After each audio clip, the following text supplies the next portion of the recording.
Coming up on today's edition of Locked On Eagles, it is the 1-year anniversary of a franchise-altering trade, including Carson Wentz being sent to the Indianapolis Colts. What went wrong with Wentz in Philadelphia? We'll reminisce coming up next right here on Locked On Eagles.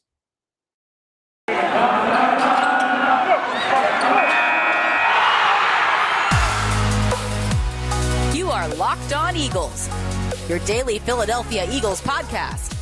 Part of the Locked On Podcast Network, your team every day.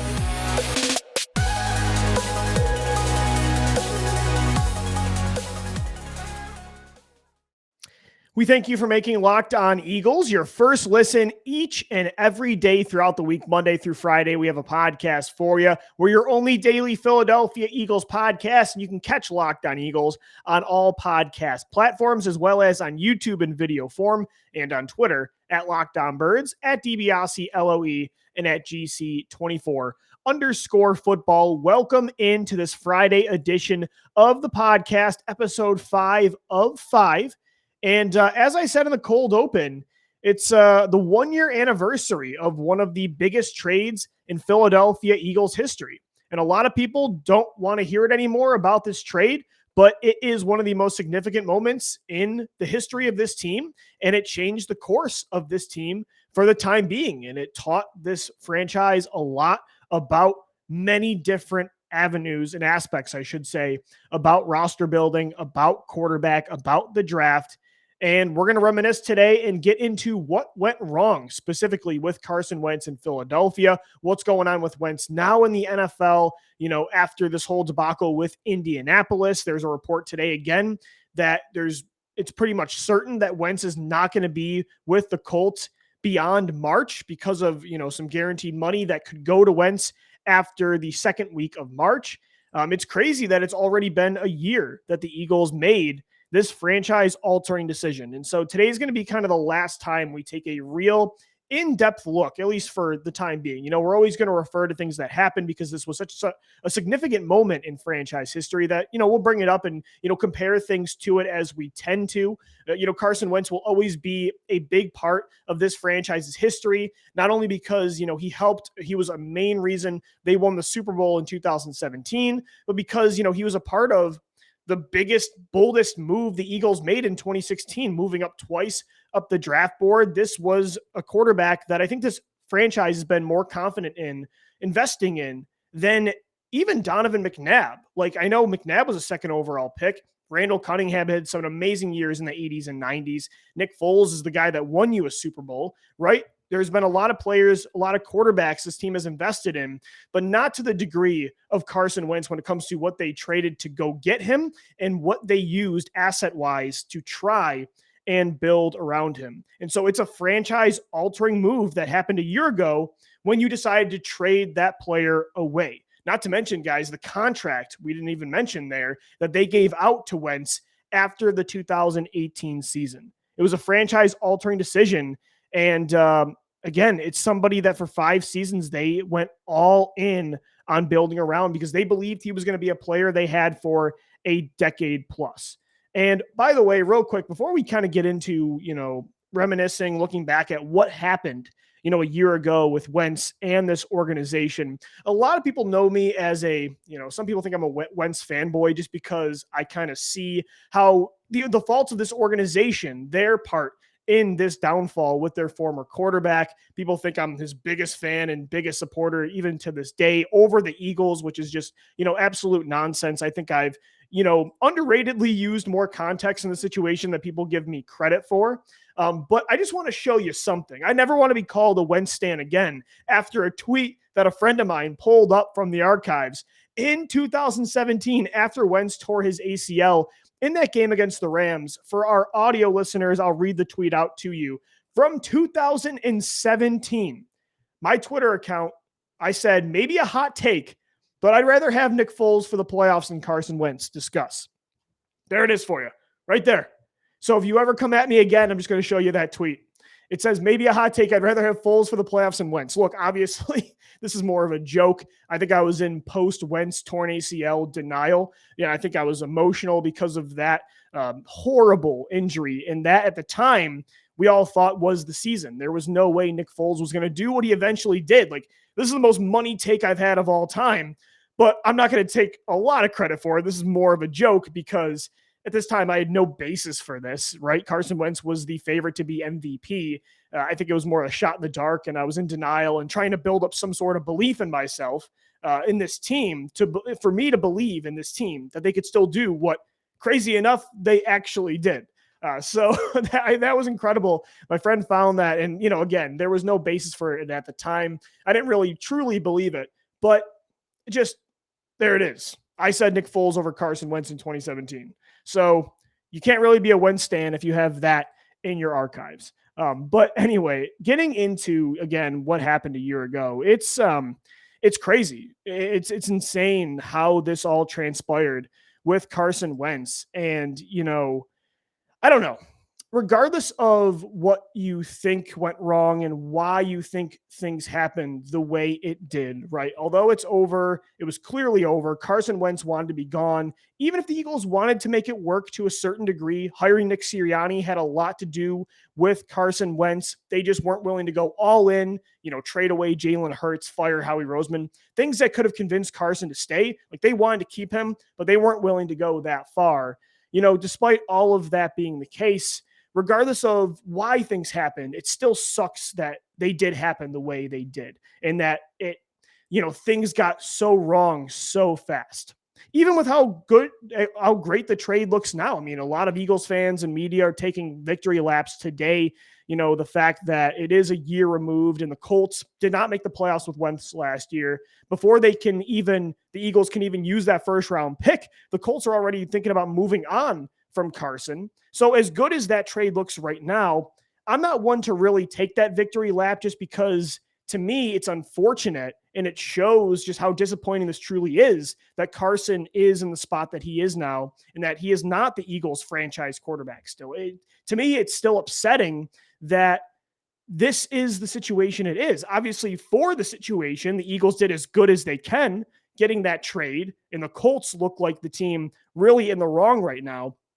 But for me, it's still brutal because I never wanted any of this to happen to begin with. And for years, none of us were in this kind of headspace.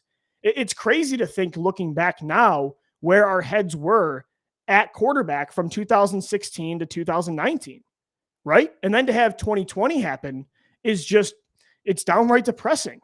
It felt, I think about that, those 4 years, and it felt amazing to think that you had your guy for a decade plus. And that's why it's tough for me to, I enjoy the first round pick. I love that the Eagles got that in return for Wentz, but it still kills me that this is the situation that happened. Because again, I thought Wentz was going to be the guy for 10 plus years, and all you had to worry about was building around him. That was an amazing feeling. Like, at one time, the Eagles were the team that had the quarterback that other people would say, other markets would say, we'd kill to have that guy. He was the guy that people would say could make plays only a few could. You watch that Chiefs-Bills playoff game and everybody's like, man, Josh Allen, Patrick Mahomes, like only a handful of players can do what they did. And I was watching that game and I thought back to, man, the Philadelphia Eagles had that player. For a few years there, you thought you were one of the few teams that struck gold. And when it was really, really hard to find, that's a rare breed, and you got your hands on one of them. And you thought you weren't going to let him go for his entire career. So that's the brutal part of this. A year later, it's still, the fact that it declined and it just got so bad so quick is, even with the playoff win or playoff, appearance this year, and with the way the Eagles are set up in the offseason with all this ammunition, with cap space and draft picks, it still does bug me probably more than most, because I thought they had their franchise quarterback, their top tier player. I'll never forget that 2017 run. Best run in Eagles history by a quarterback was Carson during that 9-game win streak. And I saw it live too. I saw the best performance of that year live, Monday Night Football against Washington. I watched a guy who for a few months there had mastered the game. And to see what happened beyond that point, again, it wasn't bad in 2018 and 2019, but to see from that year to where it is now, I would have never predicted that happened. And so that's the disappointing part. And you remove why things happened the way it did. The fact of the matter is it did happen the way it did. And, it's brutal. It sucks for Philadelphia. It sucks for Carson. And now it sucks for Indianapolis. Although it got bad, it feels like really quick, though. It was truly a slow decline after 2017. Like, you can see how we got down the road we did. And we're going to get into that. What went wrong in Philadelphia with Wentz and with the Eagles coming up next, right here on Locked On Eagles. And guys, today's podcast is sponsored by Bet Online, the official sports book of the Locked On Podcast Network. Football might be over this season, but you can bet on off-season props. Right now, Russell Wilson to Philadelphia, it was, I think, 40-1 odds a day and a half ago. It's moved to 16-1 odds today. It was 20-1, 16-1. You can get in on that kind of action all off-season long. Betting for the NFL does not stop with the offseason, but also you got basketball in full steam. You've got pro and college hoops, and also hockey, boxing, UFC, right to the Olympic coverage. You can get all that information, the latest odds, totals, player performance props, to where the next fired coach is going to land at betonline.net. They're your number one spot for all your sports betting needs. Head to the website today or use your mobile device to learn more about the trends in action, because betonline.net is where the game starts. All right, Eagles fans, Louie DiBiase joining you on this Friday edition of the podcast. It is the 1-year anniversary of the Eagles trading away Carson Wentz. Segment 1 kind of talked about really just more how it sucks that, both sides got to where they did a year ago, regardless of why things happened the way it did. Considering for 2016 to 2019, heading into 2020 for 4 years, considering where your head was at quarterback, you thought you had your guy, you had your franchise quarterback, and the only worry ever was how to build around him, getting him speed receivers in 2020, building around him in other avenues, getting him a running back in 2019, continuing to bolster that offensive line when he came back after 2017. That was all you worried about. And then for it to end the way it did in 2020, to this day, it still doesn't sit right with me. It's easier to stomach considering how well the Eagles have bounced back, more so than Carson Wentz, although, threw for 27 touchdowns and 7 picks this year. Both bounced back better than, many would have thought in 2021. More for the Eagles, considering Wentz's collapse this year. But it still is it's so unfortunate. And it shows how fragile sometimes, the NFL can be. And when you think you have things going long-term, things in the NFL can change so quickly. And why did they change so quickly with Wentz in Philadelphia in 2020? Although it happened, like the massive plummet happened really fast. Like from where Wentz was in 2019 at the end of the year, where he was on top of the world in that 4-game win streak to make the playoffs, compared to what happened in 2020, that was a massive fall from the top. But at the same time, like there were gradual steps from 2017 to 2020 where we were taking step by step. We were getting to that collapse of 2020. Like you could see the path down that road that we were headed. And it wasn't the only path. Philadelphia tried to avoid that, but at the same time, they made moves. Carson Wentz made decisions as well that got us to that final point. And it's complicated why things happen the way they did. It is in depth, and there are a lot of different aspects to this situation. It's not as simple. Even for me, I give Howie Roseman a large chunk of the blame for what happened, but it's not as simple as it's all on Howie Roseman. It's not as simple as it's all on Carson Wentz or Doug Peterson or the injuries that happened throughout the years. It was a combination of a lot of different things piling up over a long period of time. And finally, it was the one final move was the I forget what the saying is, something that broke the camel's back, if you will, right? The straw that, I don't know, whatever. So, I mean, to me, I think the biggest reason for what happened, though, is that snowball effect, a continual buildup, for me specifically, of pressure and tension. And it all started, I mean, you can go back to where it all started. And it was the torn ACL and LCL in 2017 in Los Angeles. That is where this all began. And then you add the back injury from 2018. You add the concussion in the playoffs in 2019. You can see that injuries were a huge part of this. they physically changed Carson Wentz. To this day, Wentz can still make plays that a lot of quarterbacks can't with his arm talent, still with his mobility, still can escape and do some things that you still can say, wow. But at the same time, you can tell he's not nearly the athlete, the runner that he was pre-2017 injury. Then you add the fractured back, you add the concussion in 2019, these leg injuries in 2021. It's clear that he has taken a toll physically in the NFL through all these injuries. And that was a huge part of it, because although Carson's body was changing and declining, really, he didn't change his play style to adjust to that. Ruben Frank of NBC Philadelphia wrote a great piece the other day comparing this to when Randall Cunningham in the 90s in Minnesota, he didn't have that mobility after that leg injury he suffered in 1991 in week 1 with the Eagles. And he had to adjust and become a pocket passer, rely on still that unworldly arm talent, and he became a top-tier player in 1998 with the Minnesota Vikings. Whereas Carson Wentz, although the physical injuries have affected his body, his play style really hasn't changed. He still thinks he can do all the same things, and he's not completely shot.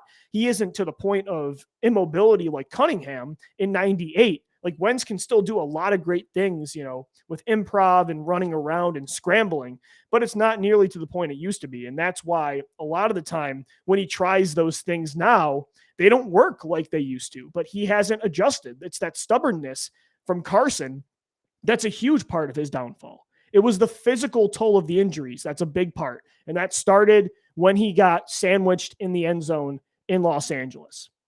I think that is a huge reason for what happened. But I think, although the injuries physically affected Wentz, I think the pressure the injuries added on impacted things more. Because Wentz, it's just the pressure in general building up is really what caved everything in. Because Carson Wentz was already under more pressure than most players in the NFL. When you head into Philadelphia, this market, as the second overall pick at quarterback, considering too what Philadelphia gave up to get him, that added a ton of expectations. In this market too, ultra competitive, ultra passionate, sometimes unforgiving, that was a lot of pressure as it was. Then you add the injuries on too, affecting Wentz physically. The ACL, the back, the concussion. Then you see too what the injuries did, what they resulted in. It allowed Nick Foles to take this team on a Super Bowl run and win a championship. Had a statue outside the stadium. Then in 2018, the back injury again allows Nick Foles to take this team on yet another run. So imagine the pressure after that. Foles had, again, a statue outside as a human being. Imagine going through that, trying to live up to those expectations in Philadelphia, which is already, again, very hard to play when you're a quarterback. Ask Donovan McNabb. For me, again, that's why I defend Wentz more and, have some more humility for this situation. Maybe compassion is the right word, because just as a human being, when you add all of that together, even for NFL players who are supposed to deal with pressure more than anybody, especially quarterbacks, like, you have to be built for that. I too understand, though, why that kind of stuff would get to you mentally and physically. When you're already trying to deal with the physical toll of these injuries, you add all of the mental aspect too. It's no wonder everything happened the way it did. And then you add on the other injuries too that Wentz was trying to elevate. Talk about pressure. Look at all the catastrophic amount of injuries the Eagles suffered in 2018, 2017 too, 2018, 2019, 2020. I mean, the shuffling of the offensive line, 14 different combinations in 2020 because of all the injuries. You look at too the injuries to receivers in 2019, 2018, injuries on the entire defense, all three levels. At receiver, offensive line, running back, you lose Jay Ajayi, Darren Sproles. Sproles comes back later, then you get hurt. He was trying to carry a roster that was losing their core left and right. I mean, every week, the injury report for Philadelphia was stacked to the top. How many discussions do we have about the medical staff and firing them and bringing in new people? Because nobody could explain what was happening with the injuries. Everybody you could think of was getting hurt. So Carson Wentz is trying to elevate that historic situation as well when it comes to injuries. And not just the injuries, but the failed additions too. Like, let's be honest. Why I blame Howie Roseman so much for this is not only because of the Jalen Hurts pick, talk about pressure added on, but he couldn't get wide receiver right either when Carson was here. Alshon Jeffrey was a great signing in 2017. Nelson Aguilar bounced back in 2017 and 2018. But the receiver moves they made, Mike Wallace, Golden Tate, Torrey Smith didn't really work out that well. Alshon for 2 years was good, but he wasn't a true wide receiver one, an elite target. Wentz had tight ends, but, and then you draft Jalen Reagor. That was kind of Deshaun Jackson didn't work out either. Everything they tried to do just did not work. So Wentz was trying to elevate all of that on top of the injuries and the pressure from Foles and all this different stuff. You're adding all of that on. And it doesn't stop there, because after 2019, when you felt like he kind of slayed all those demons, right? And he did elevate all of that, and he took on that pressure, and he thrived through it, and he overcame it, and he won the division, and he made the playoffs. He had finally his moment. Then the Jalen Hurts pick is, again, to me, the final straw that broke the camel's back. Again, the Jalen Hurts pick isn't the reason Carson Wentz collapsed. Like people say all the time, Wentz should not have allowed that to get to him. One draft pick shouldn't destroy your career. It wasn't. You have to use proper context and look at before the Hurts pick, all of this stuff that I'm talking about and building up to this moment, how finally after that concussion, he gets that playoff moment in 2019 against Seattle robbed from him because of a cheap shot from Jadeveon Clowney. You see that, and then the Jalen Hurts pick. And then I think Wentz felt like this team didn't believe in him anymore to stay healthy. There was more pressure added right there. And two, the frustration that kicked in because Wentz felt like he could have gotten more help with that second round pick instead of taking maybe eventually his replacement. So that Hurts pick kind of pulled the rug from underneath all that progress that Wentz had made in 2019. And you can tell in 2020 that he felt that pressure. It's no surprise that Philadelphia and Wentz got to the point they did in 2020. Because Wentz, look, let's face it, he's already a stubborn player that never wanted to say die, even in moments when he needed to and lived to get to the next play. But in 2019, it felt like he got better at picking and choosing his spots. I think losing all those receivers helped him rely more on tight ends and running backs and just checking down and taking what you could get, moving ahead of, always being in a positive situation on second and third down, because that offense couldn't afford to be in 3rd and 12 situations, right? I thought he got better at that. But again, 2020 pulled that progress away, because in 2020, a stubborn player that never wanted to say die felt more pressure than ever. So that 2019 progress on and off the field, to me, was lost. He had grown accustomed to having to do it all on his own. He already was that kind of player. And then with Hurts behind him, it all caved in. It all caved in. So it was a combination of all of that. And I know I just laid out like 5 years worth of content in one segment, but I'm just trying to piece it together for you to talk about why I think things happened the way they did, and this collapse in 2020 that we, ask all the time, like, what the hell happened? How could this have happened? A lot of those, again, it's as you just saw in this conversation, it wasn't as simple as it was Howie Roseman. It was all on Howie. It was all on Carson. It was all on Doug. No, it was a collective effort. And some of it was just bad luck and timing and just situations going unpredictably so that resulted in this. It was Wentz's stubbornness. It was the injuries. It was the lack of production from Howie Roseman's additions. It was the pressure. It all just completely piled up. And it resulted in 2020. And with the Colts this year, you can kind of see the same thing happen. Like Carson messed up. He didn't get vaccinated this year. He tested positive. He was rusty against the Raiders. He felt all that pressure. I'm the reason they lost against Vegas. The Colts, speaking through Wentz, I need to perform against Jacksonville. He pressed in that game, forced everything, tried to play hero ball, and it cost him the season. I don't know if he can kick it now. I mean, that's the thing. All of this building up, he's so prone to now having to feel like he needs to do it on his own all the time. There's so much pressure from the past. There's so much that is built up in Wentz that this awful habit, I don't know if it's beyond the event horizon, if you will, to make a black hole reference. You know, you never wanted to stop Wentz from doing what he did best in making plays outside of structure with his legs. He can make throws that a lot of people can't. Like, he can pull a rabbit out of a hat and make a great playoff script. It's part of why Philadelphia traded up for him. But somewhere along the line, because of all these different factors, it got so reckless and out of control. And he couldn't see, it was tunnel vision. He couldn't strike that balance anymore that, I thought for a bit there in 2017 to 2019 that I thought he found. I mean, because, he's still, even with all that being said, he is not a horrible quarterback. He's not 2020 Wentz still. 2021 Wentz, 27 touchdowns, 7 picks. For the majority of the year, was still a good quarterback. But he's not a great quarterback anymore. And he has a horrible habit of being reckless. And it's getting worse as time moves on. It's just it's a crazy situation. And it's a very weird one. Looking back, it's very unique in the NFL. And it happened a year ago today. It all ended with that trade. Guys, today's podcast is brought to you by Built Bar. It's the time of year that I've pretty much given up on all my New Year's resolutions, at least in the past, but not this year. I'm going to stick to it and eat right thanks to Built Bar. It almost feels like it's not even really a resolution because I actually enjoy eating them. They're 100% covered in chocolate. It's all of the flavor, none of the guilt.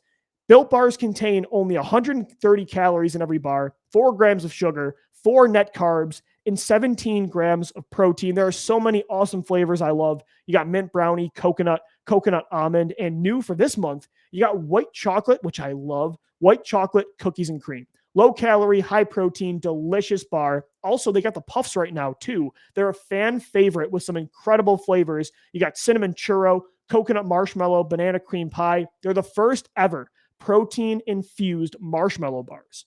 Head over to Built.com today, and you can get 15% off of all of these delicious products by using the promo code LOCKED15. That's LOCKED15 to get 15% off your order. Again, use the promo code LOCKED15, LOCKED15 for 15% off at Built.com.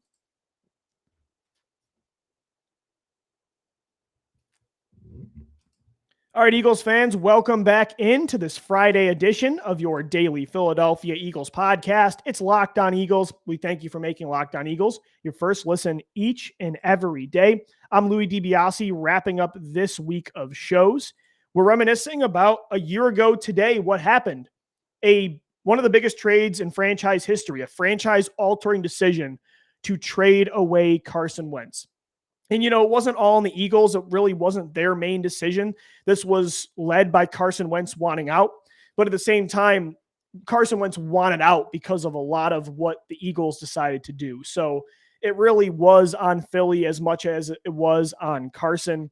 I think the Eagles did want to keep him heading into last year. I thought the Nick Sirianni hiring had a lot to do with fixing Wentz.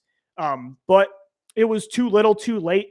They weren't going to make the dramatic moves that maybe could have convinced Carson to stay. Like if they would have shipped off Jalen Hurts and maybe fired Howie Roseman, even if they kept Doug, I think Carson would have stayed if they made those other moves. But it was too little too late, and it resulted in a great trade. I mean, value-wise, the Eagles have done amazing in recovering post Carson Wentz.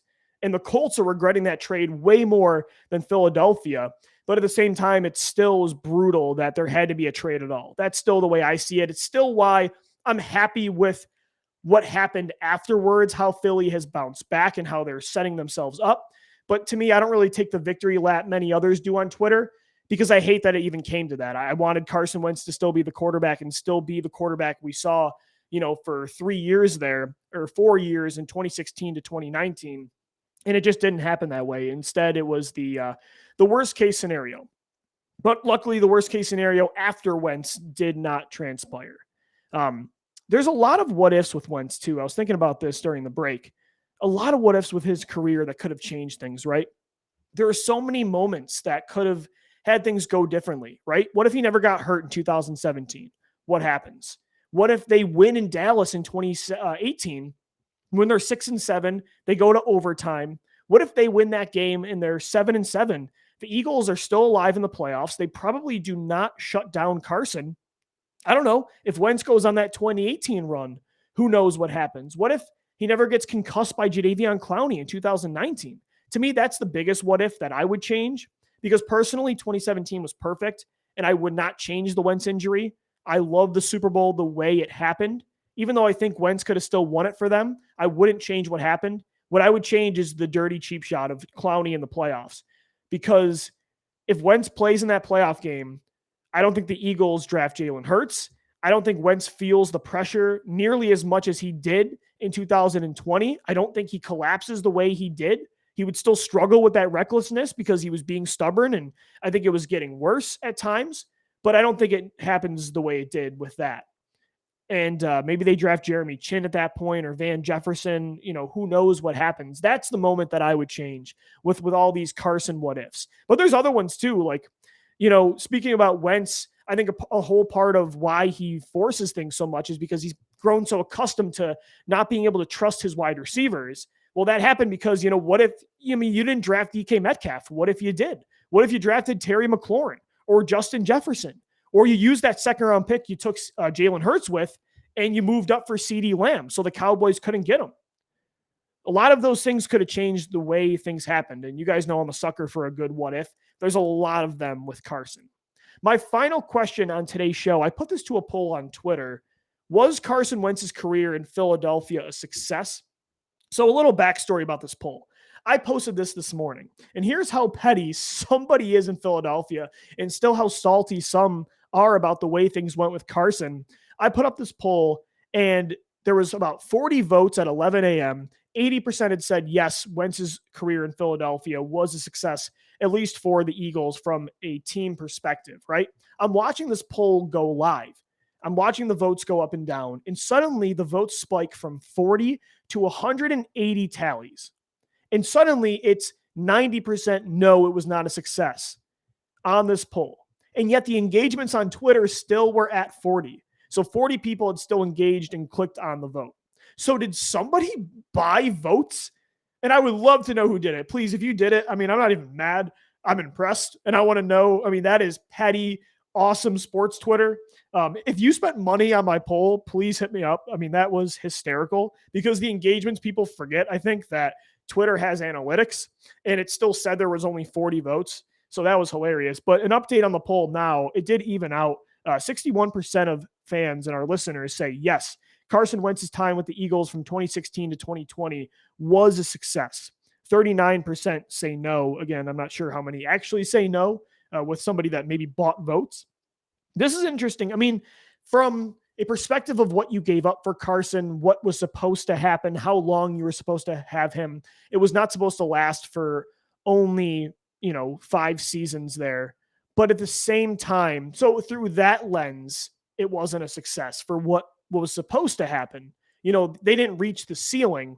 But at the same time, you bet your ass it was successful because without Carson Wentz, you're not winning your first ever championship. Not only because he set you up for home field advantage in his MVP season in 2017, really propelled the Eagles to be that kind of team that could win a championship, but it was also just the decision to take Wentz in the beginning. Like that instilled an aggressive mindset in this organization that they were done, going 9-7, 10-6, losing in the wild card round, taking the status quo, an okay quarterback, trying out Nick Foles and Sam Bradford and Michael Vick, Mark Sanchez, Kevin Cobb. No, they were done with that. They were going to go for it. They were going to trade up twice up the board and get a franchise quarterback. That instilled an aggression in this team, and they were striving for championships that changed this football team after Chip Kelly. And I think that decision right there really helped you win a title. So in that way, absolutely, Carson Wentz's time in Philadelphia was a success. Was it as successful as we hoped or that it should have been? No, but I think, you could have did a whole lot worse. And drafting Carson Wentz resulted in a championship. And that's not giving him all the credit. He didn't play in a playoff game. He didn't play in those playoff games to win a title. But at the same time, Wentz was a huge part of that ring. And it's why, I have my painting up from Spectre Sports Art of the Eagles history. And I love that Jordan put Wentz in that painting with all the Super Bowl, core players, because without him, you don't get it. And that's why for me, still, I don't really have, ill will towards Carson. I have a lot of issues with sometimes what Wentz decides to be or decides to do. But for me, I try to look at it more in a positive light. And it sucks. And it's, kind of heartbreaking for a lot of fans the way things went at the end. But you look back and you should be like, yeah, I mean, you should always think about Super Bowl 52 to me when you think about Carson. Most don't, but I try to choose to be that way. All right, guys, that's going to do it. That's probably the final time we're going to really get deep into what happened with Wentz for, I would say, a long time. But it was the 1-year anniversary. This is a massive move in franchise history that everybody in Eagles media today is talking about. So some aren't going to be happy with it, but I hope you enjoyed the show. I love, going back and looking back at what happened with huge situations in franchise history, talking about what ifs. This is such a complicated yet fascinating story for me. I think it's super interesting to see the way things went the way they did. I think it could teach you a lot of lessons about roster building, about the NFL, about quarterbacks, about the media, fans, just being a human in general. I think it's a super fascinating story that I would read a book about for sure. I don't think there will be one written unless I write it, but I hope you enjoyed the podcast for sure. We'll put it away, though, for a while after this, but it was the 1-year anniversary. A year ago today, the Eagles made the decision to move on from Carson, and that affects both sides for a very long time. Make sure you follow us on every podcast platform that you listen to the show. We are posting a podcast Monday through Friday. We're also posting them all in video form and exclusive video content as well on our YouTube page. And I'm always talking birds on Twitter. Hit me up what you think of the podcast at Locked On Birds and at DiBiase LOE. As always, thank you for downloading. Thank you for listening and watching, and let's go Birds.